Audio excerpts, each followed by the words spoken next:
Miss Grace, your auntie.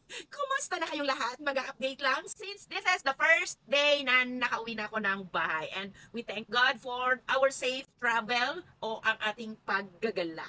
Pabalik na tayo from travel. Saan ba tayo galing? Galing lang naman tayo ng Zamboanga, Basilan, Sulu, and Tawi-Tawi. Kumusta na kayong lahat? Medyo namamaus ako siguro sa pagod pa din, hindi pa nakakabawi.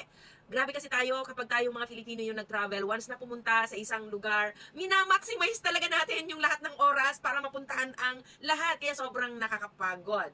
Yung ibang lahi, pag pumunta sila sa Pinas, nakastay lang sila sa isang place for 1 week, na nandoon lang nagre-relax. Sana ganun din tayo.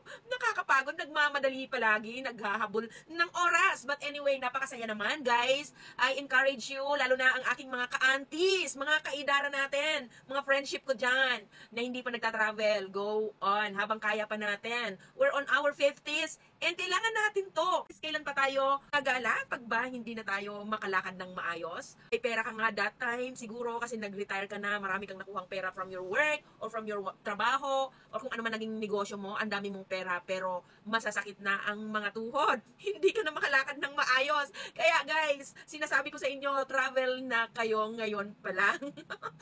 Natatawa ako. Yeah, it's a must to travel. But anyway, nag-update lang ako. Nandito na ulit tayo. Mag-upload na tayo ng mga reels natin na may mga travels and syempre yung ating mga advice or ating mga tutorials. I guess this is a tutorial video also. Tuturuan ko kayo paano mag-travel. Always be happy, smile, so that the whole world will smile with you. Good night, everyone!